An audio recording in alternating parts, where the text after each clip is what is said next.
the paper review show that won't send you to sleep like the others will. 11 p.m, 7 nights a week. Join us.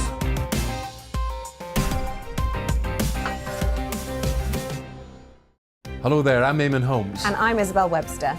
And we hope you can join us for Breakfast with Eamon. And Isabel. You make me laugh out loud, belly laugh. Is that important first thing in the morning? Yeah, absolutely. And there's me trying to be deadly serious. News is a serious business. Yeah, I have to rein you in sometimes. Well, it doesn't stop us laughing at it. It doesn't stop us having an opinion on what's going on. Yeah. And it certainly will not stop us reflecting what you think. Weekdays from 6 to 9:30 on GB News. I'm Dan Wootton. Join me Monday to Thursday from 9 to 11 for the feistiest and most fun news debate on TV, where free speech reigns. I'll bring you a sharp take on the day's biggest stories, bombshell newsmaker interviews, and A-list guests. And I guarantee you, no spin, no bias, no censorship, and no reason to go to bed. That's Dan Wootton Tonight, Monday to Thursdays from 9 on GB News.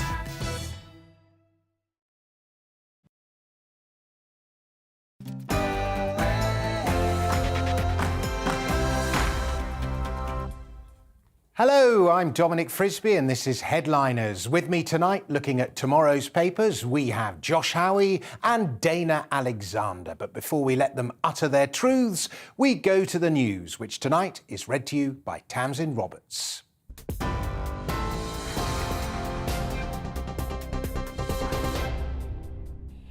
Dominic, thank you. Good evening from the GB newsroom. A protester against the Ukrainian invasion has interrupted a live news broadcast on Russian state television Channel 1. The woman, who is said to work for the broadcaster, entered the studio behind the presenter, holding a sign and telling viewers they're lying to you. She could be seen and heard before the channel switched to alternative output. It's reported she has been arrested and taken to a police station in Moscow. The protester reportedly released a video of herself before her demonstration, saying she was ashamed of the lies being told on Russian state television. What is happening now in Ukraine is a crime, and Russia is the aggressor country. The responsibility for that aggression lies on the conscience of only one man, and that man is Vladimir Putin. EU member states have approved a fourth round of sanctions against Russian oligarchs and entities. The move comes as Kiev and Ukraine's second largest city, Kharkiv, come under continued bombardment.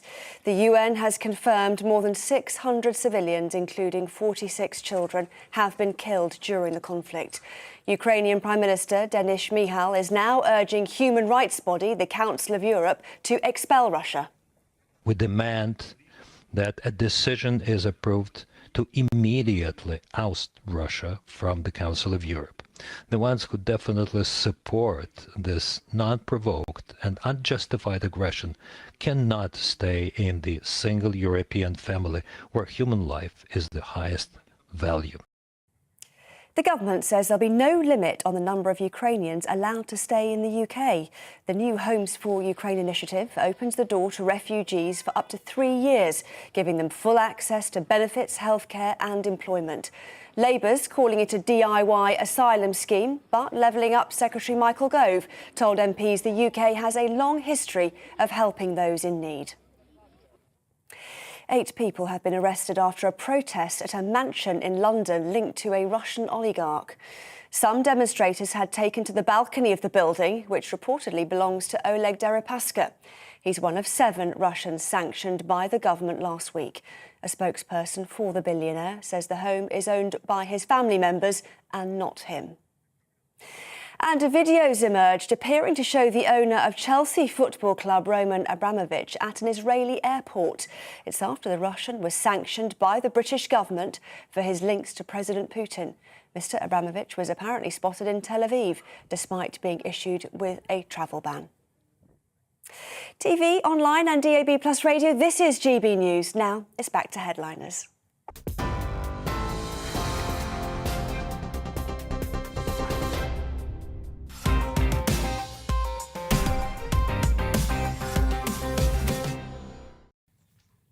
Thank you very much, Tamsin. Hello and welcome to Headliners, the show that has comedians read the papers so you don't have to. My name's Dominic Frisby, I'm your host.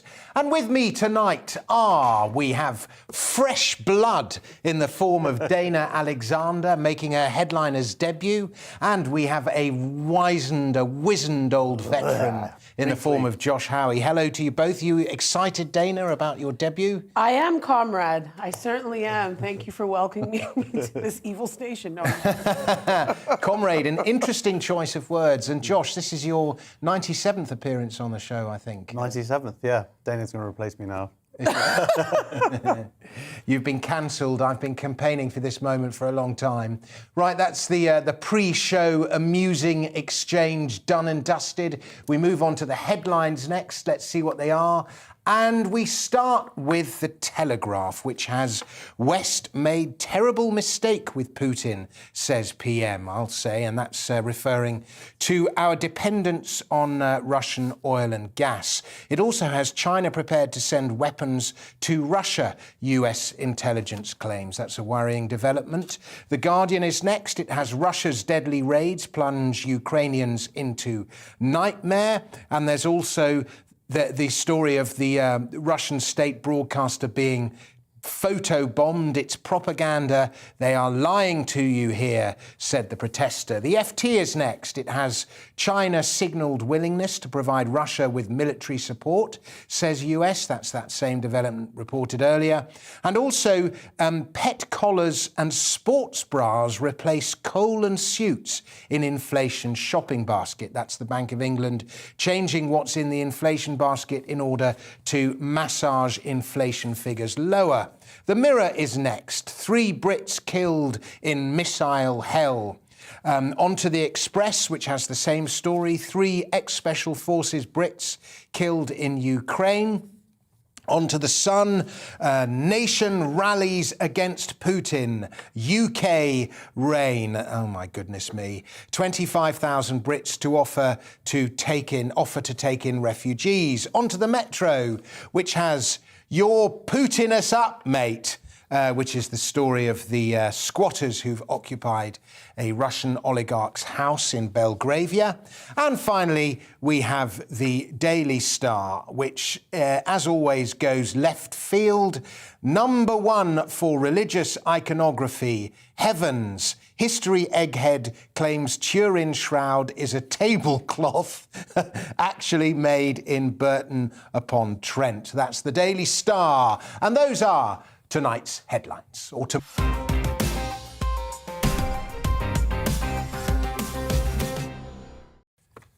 I'm sorry, I interrupted the sting there. I should say tomorrow's headlines was what I was reporting there. And so we turn to our first story, which is UK citizens taking in refugees from the Ukraine. And I think, Josh, you've got this one, do you? Yeah, so this is covered by a lot of the newspapers. Let's do the Sun one, which are reporting 25,000 people applied. The website went on live today. Obviously, being British, it crashed immediately after an hour or so. But actually, the numbers have gone up to 43,000. And that's really encouraging. Supposedly, there's a few limitations to the scheme. It's like initially open to people who have a connection with Ukrainians, like who have a direct connection.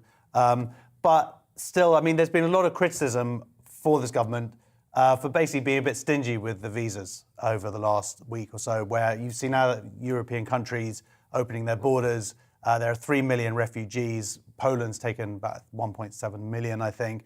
And the UK had done, like a couple of hundred or something. And it's just, but now, hopefully, the UK government is getting their act together and we can start helping these people and bringing them into our homes. Yes, very good. I've actually got a friend in Poland who's taken in 20 in his house in Poland, which is a remarkable thing to do. Any thoughts on this story on the website? 20? You're frowning at me. 20? Is he trafficking people? Well, he's got a big house and he's got a family in the Polish countryside. I think it's a farm or something like that. And I think his normal business was, running an Airbnb with holidaymakers, and he's replaced them with refugees. It's nice that they're actually giving attention to refugees, period, because as you know, the Syrians, the Afghanis have not had such a good turn of it. When they say that there was a wonky internet connection, I just keep picturing Priti Patel at the Home Office, just like scratching into the phones, like, sorry, places are taken. But yeah, I mean, this is when you see what's happening right now with the Ukrainian refugees, we just saw a woman with a dog in a baby carrier. I think the brown and black refugees of this world are like, wow, we didn't know we could bring pets to this, you know? Well, pets are all part of the family, Dana. They're part of the family. Don't judge. You don't know what she's been through. Fair enough. No, but I mean, but yeah, Dana's right. It's Syrians. I mean, a similar scheme, and I think it was a few hundred people in the end managed to get visas.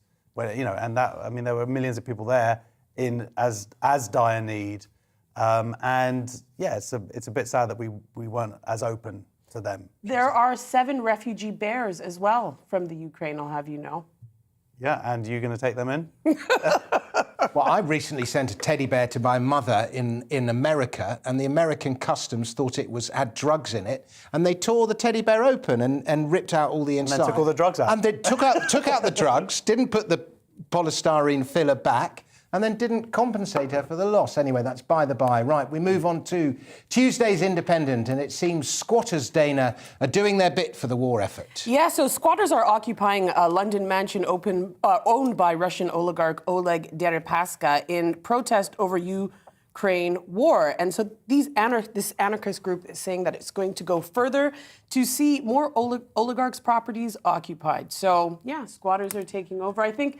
Any excuse. Well, they have a whole plan, it looks like. They want to actually set up a support center for refugees. I'd like to see how that scheme goes. And it's for Ukrainians. I'm wondering if any of the squatters are Ukrainian themselves, and if Putin does pull out of Ukraine, will they get out of the house? Almost certainly not, because once they're in, they're very hard to get out. Well, I think laws have changed recently to make it much more different, although with the mayor... London's mayor, Sadiq Khan, he's calling for it. Gove is calling for these mansions to be used to house Ukrainians. So it seems like all the people in authority are agreeing with them. But I did like... Well, I think they've been kicked out. I've listened to the news just before the show. I think there were 4 left on a balcony or whatever. Yeah, before they 4 left. But they said this property has been liberated.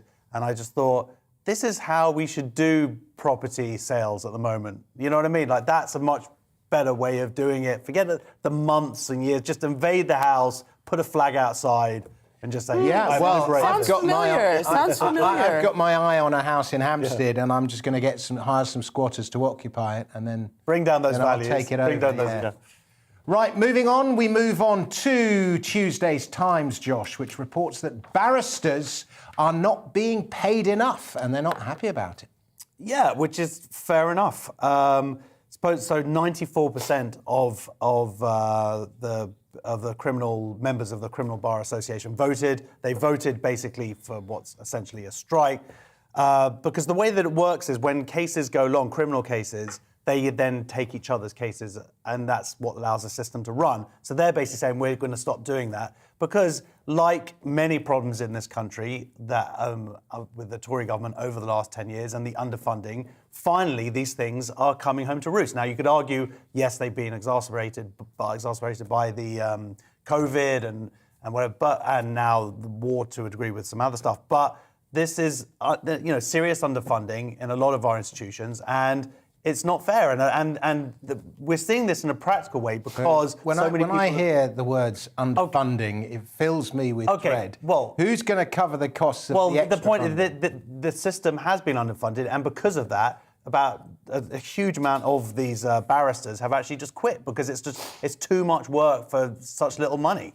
Yeah, if only comedians could get together. I'm sure 94% of comedians think they're underpaid. Yeah, but they ride share as well, just like comedians. I don't know if you've noticed here at present, the barristers routinely pick up colleagues for work when cases are overrun. And I guess you can't do that now with these gas prices, can you? I don't know. I'm sure they're still giving lifts and driving their cars. Yeah. I do know some barristers who, like I've dealt with a lot of barristers, and I'm in court all the time. Yeah. But as a rule, I find the barrister class of people some of the cleverest people I've ever met. Their ability to condense information, digest it, and regurgitate it in an intelligent argument is astounding. but they are also extremely well paid. So when they're moaning about lack of pay... But I think this is because this is, and I should have said this at the beginning, this is for legal aid, which isn't well paid. And that's why when they pick up these cases... Well, I don't think it is. I think that's the point. There's a lot of people are taking these cases and they're spending a lot of time on them and they're not getting paid fairly.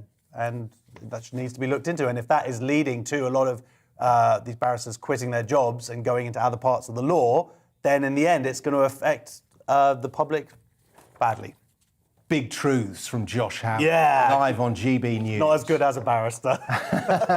And so it seems that the mayor is calling on misogyny to be taught in primary school. Sorry, I've misread that. That is tackling misogyny to be taught in primary school. That's from Tuesday's Telegraph, Dana. Yeah, I did see that. I wonder how you would teach that, because I come from the school of, you want to say that to me, you're going to get a slap. I mean, maybe I'm a little bit old school, not advocating for violence, but I think there's a point where, I think what's happening now, especially with feminism, that they're going to have to make that decision. Do I grab a boob or grab the door? But both could be wrong. Do you know what I mean?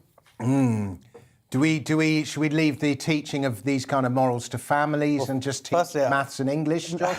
Well, first of all, it was very disconcerting seeing a man in a polo neck say, misogyny. it was slightly... Are you judging me on my appearance? Sorry, yeah. But how would you teach it? Yeah, no, I think is... there's a lot that I disagree with our mayor in London, but... And with the world in general. And the world in general. But this I absolutely agree with, because you get in early, get these kids when they're 5, 6, and misogyny and the outmoded attitudes towards women in terms of...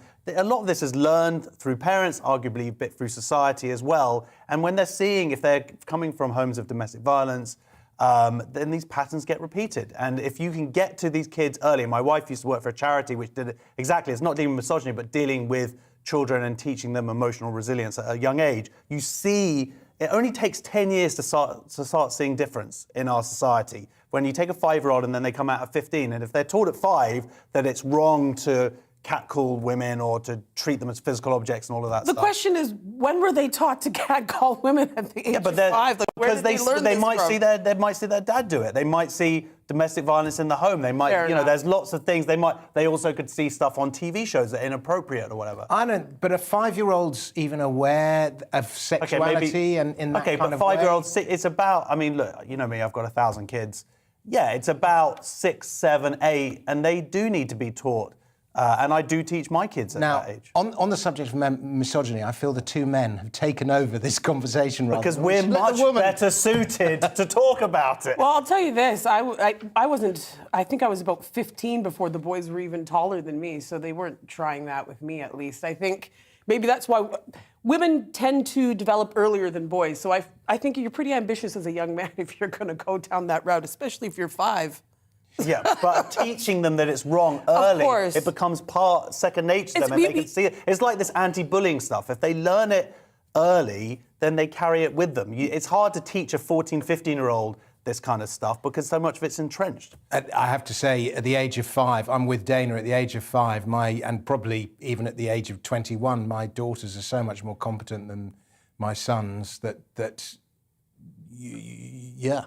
I mean, it's hard to teach a kid about something that they don't necessarily know exists, right? Like I don't think I knew about catcalling. And actually, I know specifically when I found out about catcalling, I was about 12 years old. On the way in, wasn't it? Yeah. I was like 12 years old, and my mom took me out for my 12th birthday, and somebody yelled at me and my mom in the parking lot, and I just said, "Mom, what's going on?" And she's like, "Sorry to tell you, but this is not going to get any easier for you in life." Well, but I was 12, but 5. Well, if that kid had been taught at 6, 7, or 8 that kind of behaviour is inappropriate, then maybe things would be different. Maybe. Somebody would catcall me.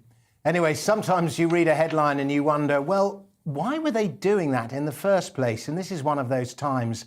An NH trust is to stop filming mental health patients in their bedroom.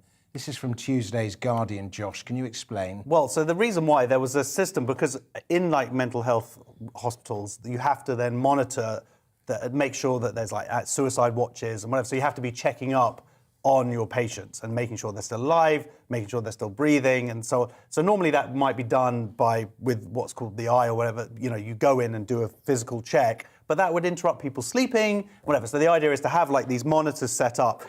So some people have complained about this, and there are reasons why it's not actually that great an idea. But it is interesting that in a mental health hospital, that these patients complain that they were being covertly surveillanced. And it's like, well, you're in a mental... How do you know that there actually were genuine concerns of being that? Yeah. Or that might be why they're in a mental health hospital in the first place. I just picture a really lazy nurse just like not wanting to get up and just buzzing in on the intercom like, eat your sandwich. You know what I mean? I'm sure that it's a cost-saving measure in some ways, but in a more serious note, if this is in this particular place where they pulled it, the system from, it's for female mental health patients. Some of them are there because of sexual violence in their history, and that has supposedly could have been involving cameras as well, that kind of abuse. And so, look, there are legitimate reasons for it being removed, but also I could see why they wanted to put that system there in terms of a cost-saving measure, and probably they could get rid of 2 night nurses instead of, Do you have any further thoughts to add to the measured, balanced wisdom of Josh Howie? Well, my mother's a nurse, and I think nurses are probably the least sensitive people when it comes to these things. So you could be doing anything in your room, and as long as you're not damaging something, a lot of the time the nurse, this is how bad it is. I remember somebody tried to take their own life at a ward that my mom was on by, on the door. And they said, get down from there, you're gonna break the door. Like, I think they're overestimating, the curiosity of these nurses. They've seen everything. Get over yourself. Do you know what I mean? But get over yourself. That's what she says. Live on GB News. We've reached the end of part 1. Time now for a break. Make sure you join us for part 2 when we'll be looking at stories about Lewis Hamilton's name change and the serial killer who's on the hunt for homeless people. That's all after the break.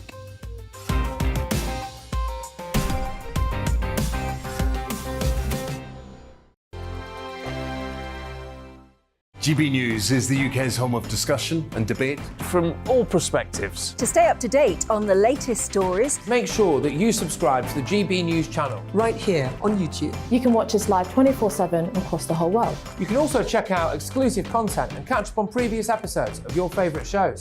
Every day, we ask the questions that you'd ask, so why not add your voice to the conversation in the comments section? Don't forget to subscribe. We are GB News, Britain's news channel. Every night at 11 on GB News, we bring you the next day's stories the day before. It's basically like time travel. If it's a big story, we'll cover it, guaranteed. But we'll also have some fun along the way. Big opinions, big laughs. Sometimes big hair. This is Headliners, the paper review show that won't send you to sleep like the others will. 11 p.m, 7 nights a week. Join us.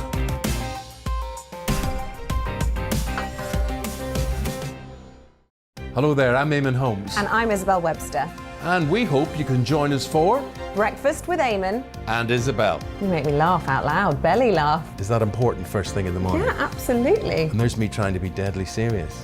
News is a serious business. Yeah, I have to rein you in sometimes. Well, it doesn't stop us laughing at it. It doesn't stop us having an opinion on what's going on. Yeah. And it certainly will not stop us reflecting what you think. Weekdays from 6 to 9:30 on GB News. I'm Dan Wootton. Join me Monday to Thursday from 9 to 11 for the feistiest and most fun news debate on TV, where free speech reigns. I'll bring you a sharp take on the day's biggest stories, bombshell newsmaker interviews, and A-list guests. And I guarantee you, no spin, no bias, no censorship, and no reason to go to bed. That's Dan Wootton tonight, Monday to Thursdays from 9 on GB News.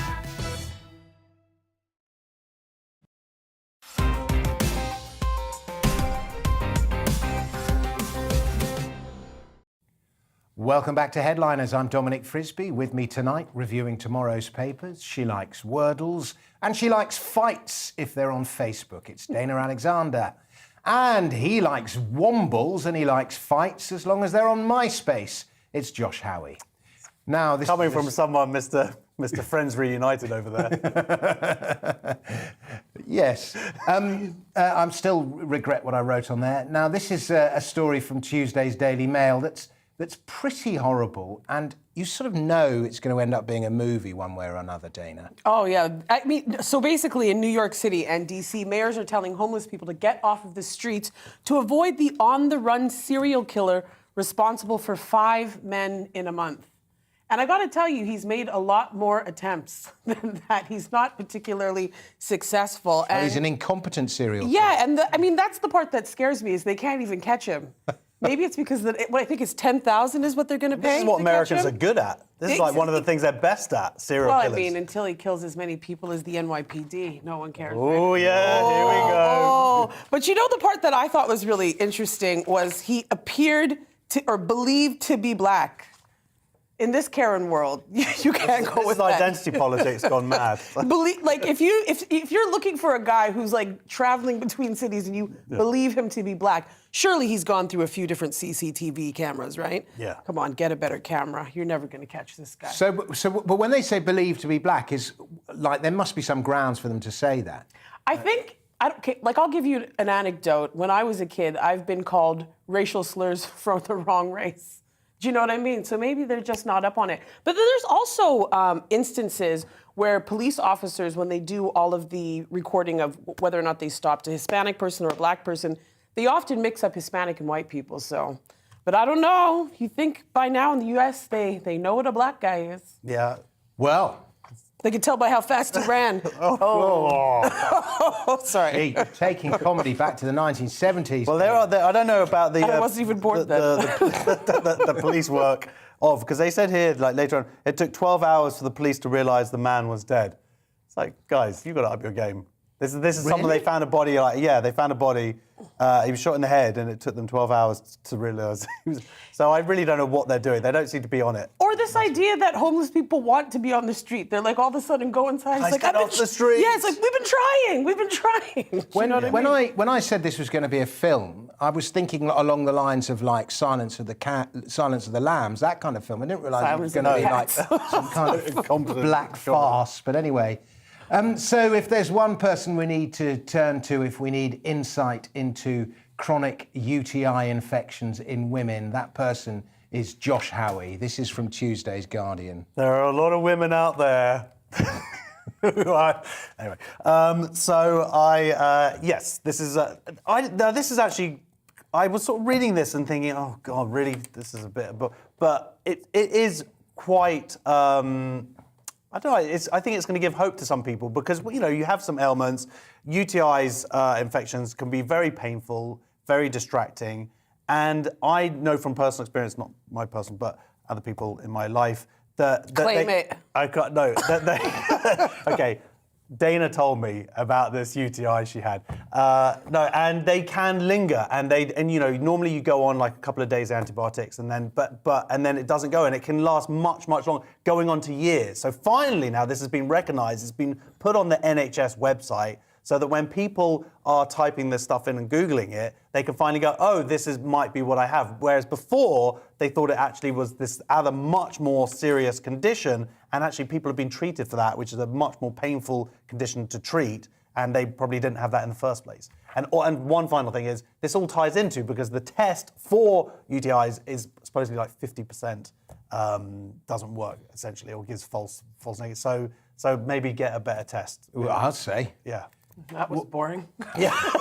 Okay, well, not if you've got a UTI. If you've got a UTI, that was like, woohoo! That's what I find so interesting about Britain. It's like that show, Embarrassing Bodies. Do you know what I mean? It's like they'll bring out like the worst, because I don't want to talk about that in public. That's just me. Do you know what I mean? I like my stuff to keep it between, me and the doctor. But it's like that show, Embarrassing Bodies. It's like, well, if you were embarrassed then, you must be totally humiliated now that the whole country has seen that fungus on your back, or you know what I mean? I don't know. You saw my episode.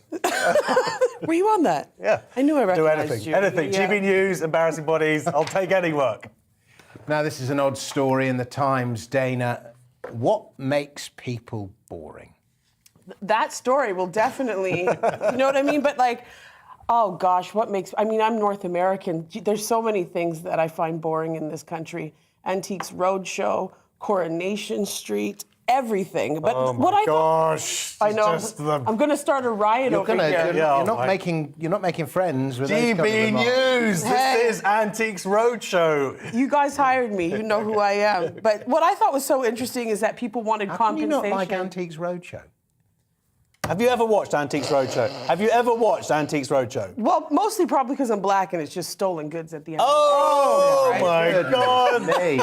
Twitter is aflame straight away. I'm here all night. I'm here all night. But yeah, the thing that I thought was interesting is that the study found that in order to associate with those deemed boring, people would need 35 pounds a day. Is that enough?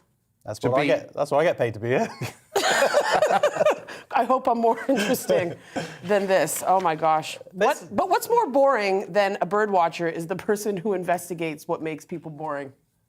Come on. Oh, yeah. Well, I mean, it's interesting. So this study is like, it's differentiating between what is actually boring and instead what makes people boring. And it's also what's quite interesting later on. It says that it's all about trying to challenge people's prejudices, which I think is quite funny because it's like they're trying to, are boring people the next sort of persecuted group in our society?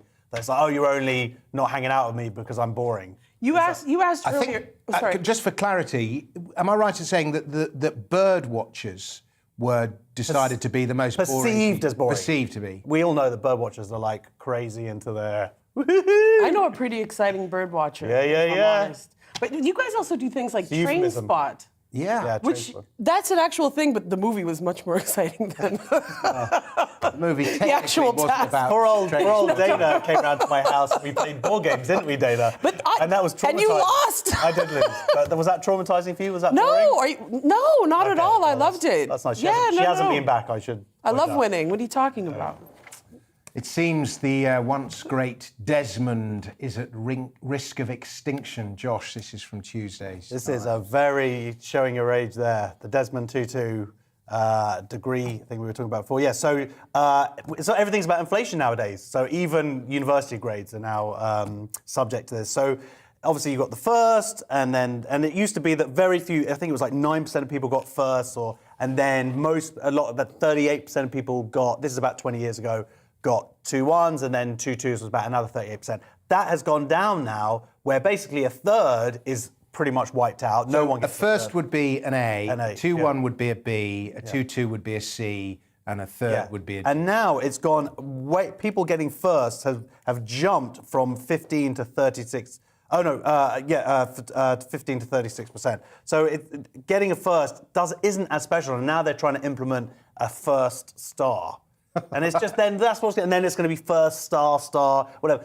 There's no coincidence that a lot of this movement has been over the last 10 years or so when student fees were introduced. And I think that they're sort of arguing that people want value for money. But I think also it's going to be that people are going to work harder. If it's going to cost you however many tens of thousands of pounds, you're going to you know what? I'm not going to go down the student union. I'm actually going to do this essay, or I'm going to read this particular piece. Oh, the consolation is a good grade, but no job. But it kind of reminds me of back in the day, like I guess you guys might be a little late on this, but I'm from the 80s, and everybody was a winner. Did you guys ever get the Participation Award?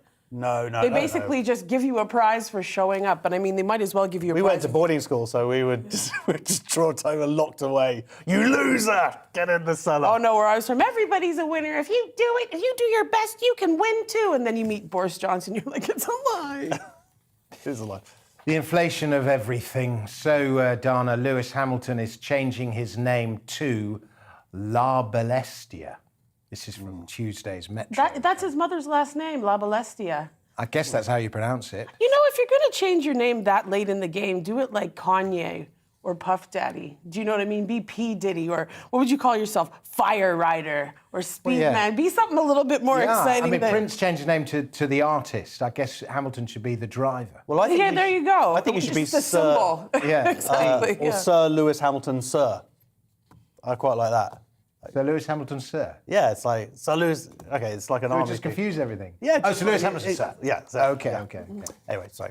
Next time. But what worried me is... boring person here. Back to my board game. Jokes. Hey, I like a board game. I love it. You should see me. I'm on that Wordle at 12:01. You just never came back. That's why I'm confused. You said you liked it, and then you never came back. Anyway, let's get on with this. There was quite an interesting comment he made, though, is that he didn't understand why women should lose their names in the process. Because they're women.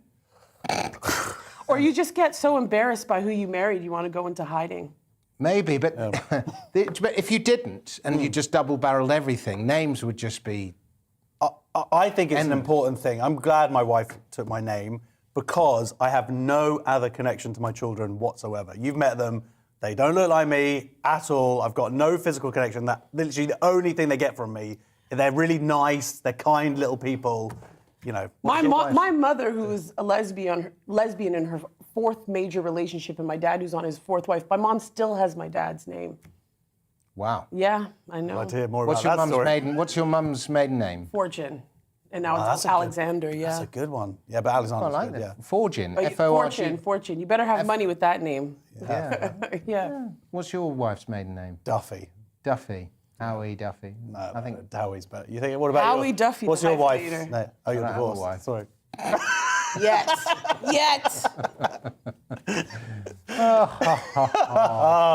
More and more people, Josh, are going full goblin mode, and I think I'm going to be one of them. This is from Tuesday's Guardian. So this is a new thing. I'm not down with all the kids. I'm not on TikTok or really Instagram, but yeah, this is this new saying. They're going goblin. People are going goblin mode. It means that they're sort of just wearing their pajamas all day, just eating loads of rubbish food, just watching rubbish TV. I mean, that sounds like that's why I got my tutu. We have a video of the goblin cat that went viral, which we shall show you now. Okay. There it is, decadently eating its I didn't know there was a goblin cat. Well, I think the idea of the goblin comes from living in caves, but this cat's sort of going okay, very so just go for this is like, but I think it's used mostly to refer to human beings, and that's just the representation, the cat representation of that. But it's actually interesting that it's part of a sort of larger phenomenon. I think it's in response to a lot of stuff that we see on Instagram. You just want to play this cat video, don't you? Yeah, I'm quite enjoying it. But I'm going to shut up. No, you carry on. It's in response to people on Instagram showing their perfect bodies. Yes, and their exactly. perfect I think people have had enough of that. They want to see some realness, and the fact is that no one's perfect all the time. And there, all those people, all those influencers you see, a big bunch of the time, they're actually just going to be vegging out and watching TV. And well, I think you should just be happy they're vegging out in the house. I saw a man in a bonnet at the park the other day. It's like, comb your hair before you come outside. A man in a what? A man in a bonnet, like a silk bonnet to protect his hair. He was getting half of his braids done. Like, people were getting wild during this lockdown. Slippers in the streets. Like, I don't know if you noticed, like, I never really had the time to be home and even meet my neighbors, never mind observe them. And as soon as I saw them, I went right back in the house. Everything from arrests to fights, all watched from my window. Wow. Yeah, just stay in the house. I actually use slippers in the street. I specifically buy slippers with hard rubber soles so that I can wear them in the street when I go to the shops. I'm talking about braless women in the streets. Like, people really let it go, I found, this lockdown. High standards, Dana. Okay. Not everyone can pull that off. Right. Give your address again, Dana. We are going to another ad break. We'll be back after that with some more exciting stories. But before the ad break happens, and by the way, if you carefully watch the ad break, you will discover who funds us. And then I was about to say we're going to the weather, but apparently we're not going to the weather. So we're going straight to the ads, and then we've got more fantastic stories for you. We'll see you in a moment.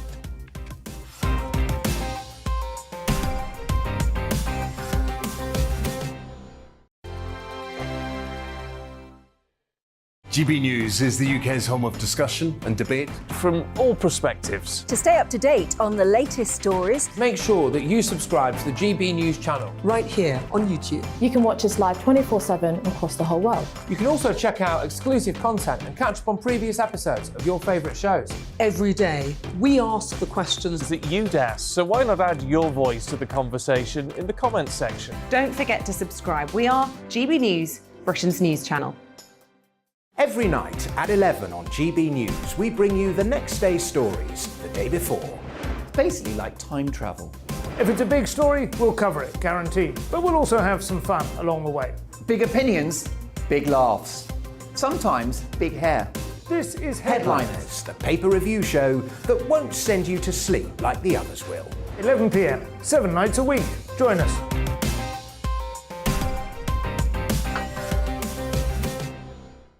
Hello there, I'm Eamon Holmes. And I'm Isabel Webster. And we hope you can join us for Breakfast with Eamon. And Isabel. You make me laugh out loud, belly laugh. Is that important first thing in the morning? Yeah, absolutely. And there's me trying to be deadly serious. News is a serious business. Yeah, I have to rein you in sometimes. Well, it doesn't stop us laughing at it. It doesn't stop us having an opinion on what's going on. Yeah. And it certainly will not stop us reflecting what you think. Weekdays from 6 to 9:30 on GB News. I'm Dan Wootton. Join me Monday to Thursday from 9 to 11 for the feistiest and most fun news debate on TV, where free speech reigns. I'll bring you a sharp take on the day's biggest stories, bombshell newsmaker interviews, and A-list guests. And I guarantee you, no spin, no bias, no censorship, and no reason to go to bed. That's Dan Wootton Tonight, Monday to Thursdays from 9 on GB News.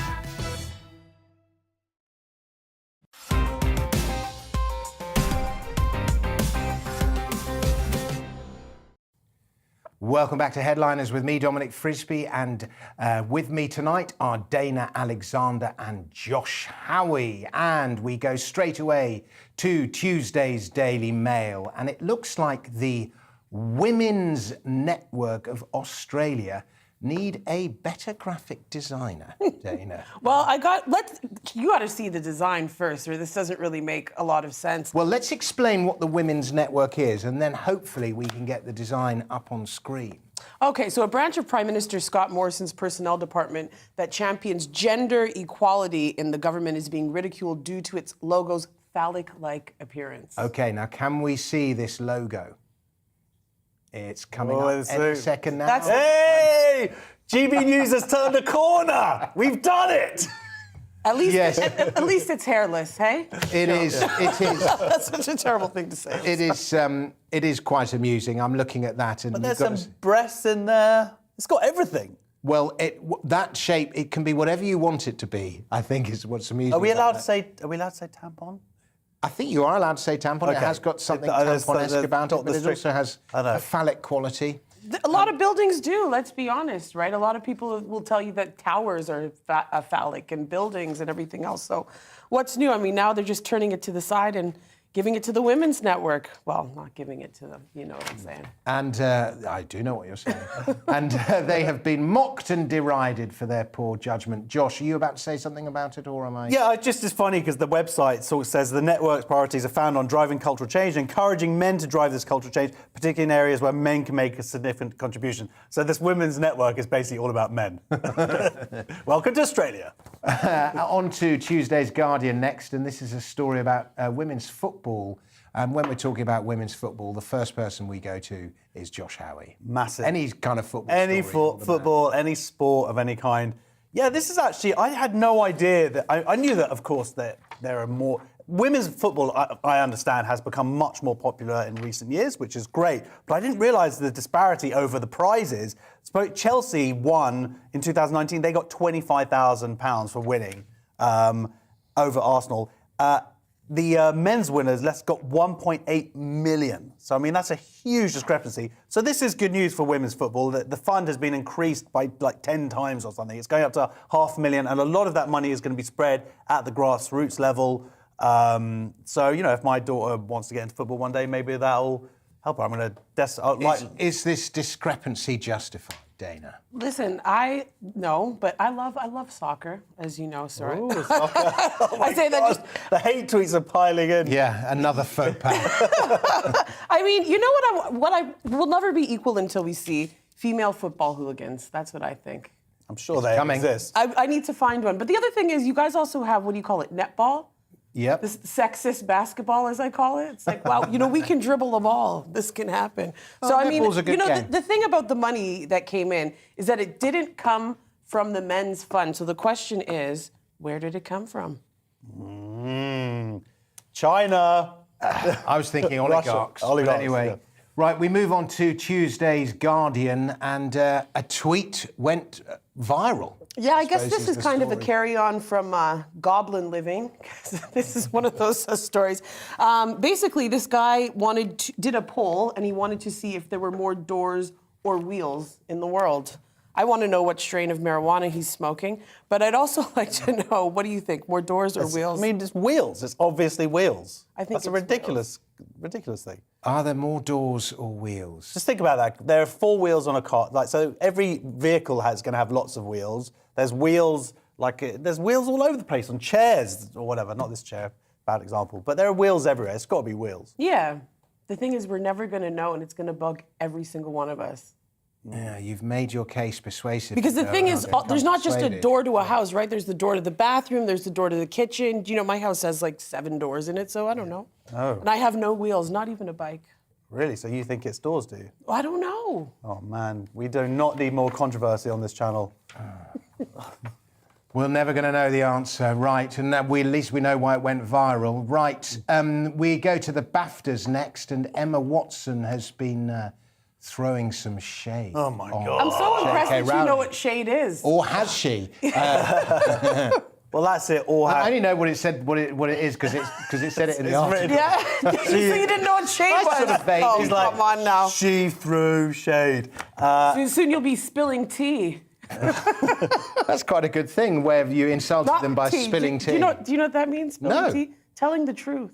Oh, really? Yes. Spilling some tea. I didn't know Yes, that. it's yeah. Where's this Is that come a from? North American expression, or is You know that... what? A lot of black girls and a lot of gay men use this. So, like, when you want to tell someone's business, you're spilling tea. Or if something's particularly juicy, a lot of the time you'll see somebody just, like, pick up a teacup, like, and that's, like, there's a whole... Oh, that's code. I'm teaching you the lingo. Wow. I feel so hip to the beat. Throwing shade. You probably thought she came over there and cast a shadow over somebody. Yeah. So where does this throwing the shade thing come from? Is it... So shade actually comes from ballroom culture, which is started in New York, where gay, trans, Latino, and black would walk balls, and throwing shade was a way of dissing each other, right? Okay. So it's almost like blocking somebody's sunlight, right? So you're throwing shade on them, but it's something that's done so delicately. You guys didn't know what that was? That's great. And thank you so much for covering the Emma Watson story. Yeah, tell the story. Who's doing it? I'm doing it. Tell the story. It's all done. So this is Metro. Yes. So when she was giving an award at the Baftas, she came out and there was a sort of little joke that she, like the host Rebel Wilson, called her a witch, and she says, "Oh, I'm here for all the witches." And that people are alluding that she meant like Jake, but no, actually, the reason that people thought she's calling shade is because under her breath you could sort of possibly say, except one. That's the real reason why people think that she might. Did she actually say Well, that? no, but if you look at it, it's really weird. When you look, I've watched it a bunch of times, and she could be saying that, and she could be saying something else, and it's really hard to get. And she was referring I thought to it was J.K. Rowling. Well, I think it was an anti-turf statement, right? Because J.K. Rowling is a trans exclusionary radical feminist. No, she isn't. Oh, I thought she was. No, don't get him started. That's what people accuse her of being. Yeah. But she's not at all. She's very clear that she supports trans rights, but there are certain areas where they come into conflict with women's rights, and she supports women's rights. So who are all the witches then? Well, this is the thing. Well, the interesting I thought thing it is meant that actually trans women. witches, people who are gender critical, which is the more correct term, instead of, turf is, anyway. They call themselves witches because they are, in their eyes, being persecuted unfairly for their beliefs. But yeah, I will say that I am not a massive Emma Watson fan because of the way that she has treated, and all of the cast, the way. Yeah, it disgusts me. I only know what I've read in the papers, and so that's not necessarily true. But there seems to be a lack of gratitude. I know all of their lives have been made through through J.K. Rowling's talent. Yeah. And they have sort of constantly made these allusions to her being, as you say, a TERF. It's just not true. Little bit of trivia for you. My dad introduced what's Harry Potter called, the actor? It's an actor? Daniel Radcliffe. My dad introduced Daniel Radcliffe's mum and dad to each other. Wow. Aww. So because of you, I had to watch those. Yeah. Well, okay, thought you'd be impressed, but you're not. Right, Tuesday's Daily Mail next, and emojis are apparently not a very good way of succeeding at work. Although they might help you with your links. They might help me with my links. I'm struggling with my links because the links that I wrote are not in the auto queue. But anyway, we won't give away our secrets. Go on. I think it's specifically in the office environment. Yeah. I haven't been in an office since the principal was running it. But I do think that we need to expand the emojis that we use. But I mean, obviously, it could be seen as a little bit juvenile. I think what's even worse is when kids pronounce acronyms like LOL. Like my cousin will actually say LOL instead of laugh at something. So yeah, I guess you could perceive it as And what were they saying? They're saying that this makes women or people look less powerful. So maybe we just need a powerful emoji, like a woman's hand grasping a scrotum. You know what I mean? That would be a powerful. But so, I mean, do you think this is right, Josh? Well, I don't like sending emojis at work weaken you. I don't think, not just at work. I think everywhere. I think I really fight the use of emojis. I can't stand them.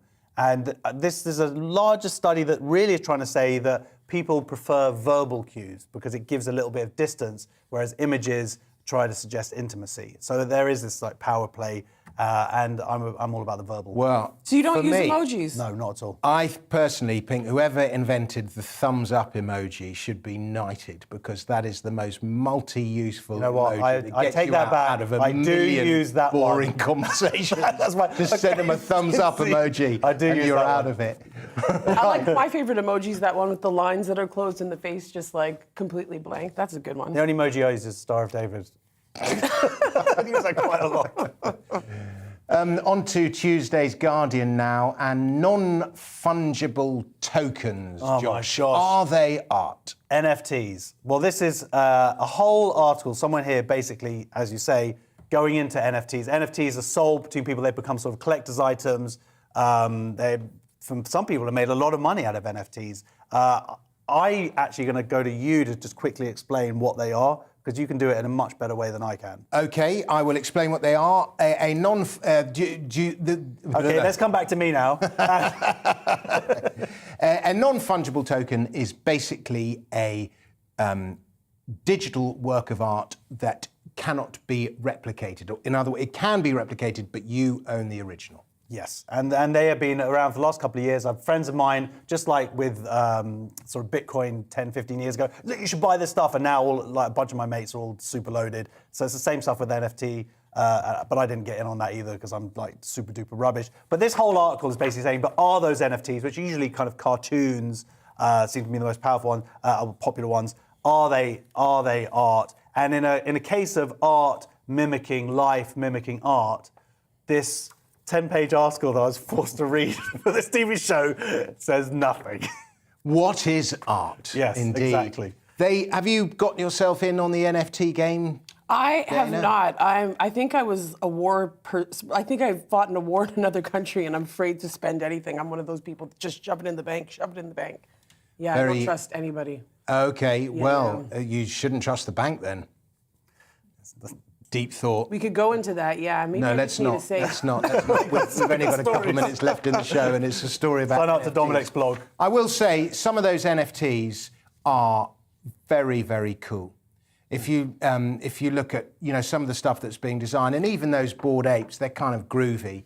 But what they've become is they sort of become status symbols, and whoever it is on GBNews or American TV, glamorous celebs can talk about their little NFT that they bought, and it's like owning a Van Gogh, but it's kind of a Banksy.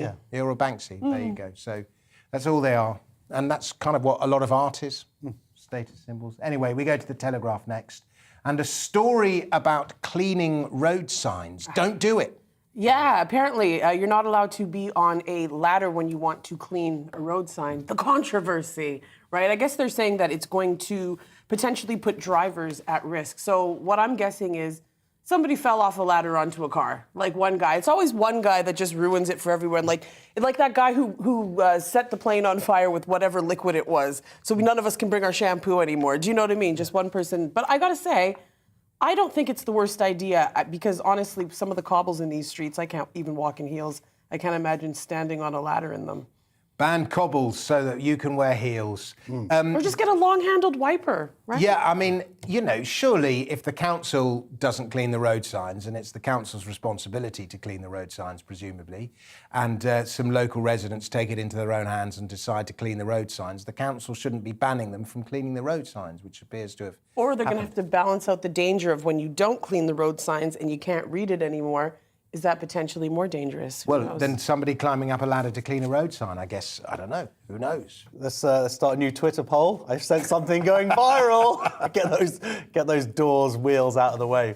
Yeah, but this person, the councillor who's sort of been pushing this, the deputy leader of the Southend-on-Sea Council, is like, if anything was to happen, it just doesn't bear thinking about. He's a little bit of a drama queen, old Ron. Ron from the council. Yeah. Little jobs. We cannot allow that to happen. Right now, our final story is a story from the Telegraph, and we have the world's most attention-seeking billionaire challenging the world's most attention-seeking dictator. Josh, tell us this story. I genuinely thought you were talking about me for a second. But, the world's most attention-seeking comedian. Yes. So he's thrown out a fight challenge over Twitter, basically saying, I'll fight you for Ukraine. That's what... I don't know if Putin has got back to him yet, even though Moscow was hashtagged into it. I also don't know how the Ukrainians might feel about it. Moscow was hashtagged into it in Russian. Oh, well... Apparently the tweet was in Russian. Wow. Well, who would you put your money on? Yeah, Musk. Are you really in a hand-to-hand Yeah, because combat? I think Putin's too old now. Putin's old. Also, if we say Putin, then everyone's... fitter than Musk. If we say Putin... You see some of these Russian guys, they like wrestle bears. Don't say Putin, because if you say Putin, it's going to go viral. Everyone's going to say that GB News and Putin owns GB News. It's going to be an absolute nightmare. So just say Musk. Musk. There you go. I think Musk is younger. He's probably bigger. Putin's quite short. He's only, Yeah, but he would know some death grips and stuff like that. You're right. Yeah, and he'd probably skills.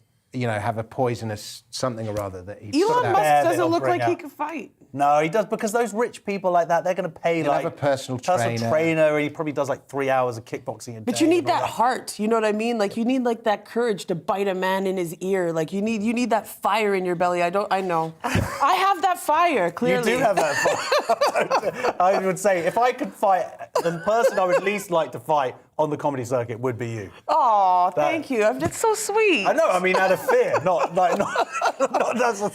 to protect myself. You're the person I least feel like I could beat. Hey, I take my compliments where I can get them. Yeah. It's quite interesting the way that Musk has used his power to intervene in the war. So, for example, he's made sure that I believe he's... Starlink.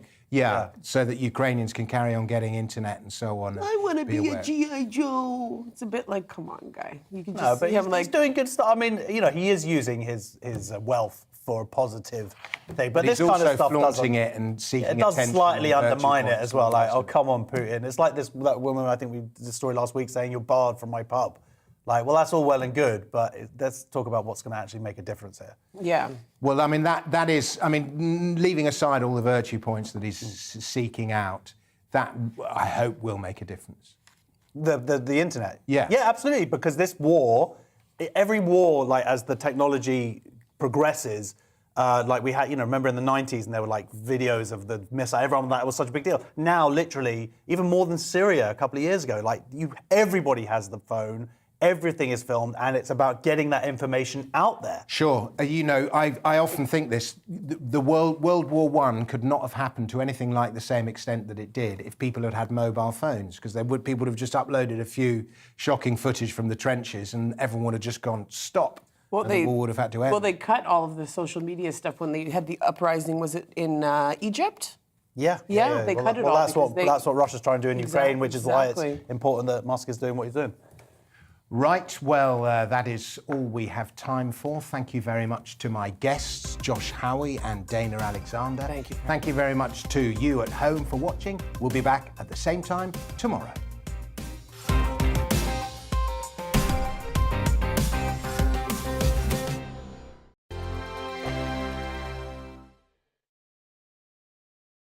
Hello there, I'm Eamon Holmes. And I'm Isabel Webster. And we hope you can join us for Breakfast with Eamon and Isabel. You make me laugh out loud, belly laugh. Is that important first thing in the morning? Yeah, absolutely. And there's me trying to be deadly serious. News is a serious business. Yeah, I have to rein you in sometimes. Well, it doesn't